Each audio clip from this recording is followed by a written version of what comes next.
എൻ്റെ ഗാർഡനിൽ എനിക്ക് ഏറ്റവും ഇഷ്ടപ്പെട്ട ചെടിയാണ് കേട്ടോ ഇത്. ഈ ചെടി നിങ്ങൾ പലരുടെയും ഫേവറേറ്റ് ആയിരിക്കും എന്ന് എനിക്കറിയാം. ഇതാണ് ഇസഡ് പ്ലാന്റ് അഥവാ സിസി പ്ലാന്റ്.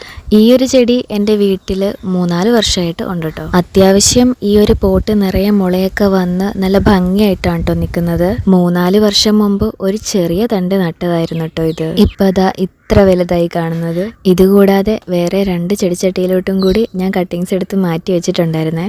നല്ല ഭംഗിയുള്ള ഷൈനിങ് ആയിട്ടുള്ള ലീഫാണ് കേട്ടോ ഇതിൻ്റെ. അതുപോലെ ഇലകളിൽ പെട്ടെന്ന് തന്നെ പൊടിയും അഴുക്കൊക്കെ ആവുകയും ചെയ്യും. എനിക്കതിൻ്റെ ലീഫൊക്കെ ക്ലീൻ ചെയ്യാനായിട്ടും ഭയങ്കര ഇഷ്ടമാണ് കേട്ടോ. നനഞ്ഞ തുണി ഉപയോഗിച്ചാണ് കേട്ടോ ഞാൻ ഇതിൻ്റെ ലീഫൊക്കെ ക്ലീൻ ചെയ്ത് കൊടുക്കാറ്. ഓരോ ലീഫായിട്ട് ക്ലീൻ ചെയ്ത് വരുമ്പോഴത്തേക്ക് അത്യാവശ്യം നല്ല ടൈം എടുക്കും കേട്ടോ. അവസാനം ഇത്ര ക്ലീൻ ആൻഡ് ക്ലിയർ ആയിട്ടുള്ള ലീഫൊക്കെ കാണുമ്പോൾ അതൊരു സാറ്റിസ്ഫാക്ഷൻ ആണ് കേട്ടോ. അപ്പോൾ നിങ്ങളും ഇതുപോലെ സിസി പ്ലാന്റിൻ്റെ ലീഫൊക്കെ ക്ലീൻ ചെയ്യാറുണ്ടെങ്കിൽ കമൻറ്റ് ചെയ്യണം. അപ്പോൾ വീഡിയോ ഇഷ്ടപ്പെട്ടാൽ ലൈക്ക് ചെയ്യാൻ മറക്കണ്ട കേട്ടോ. അപ്പോൾ ശരി, പിന്നെ കാണാം.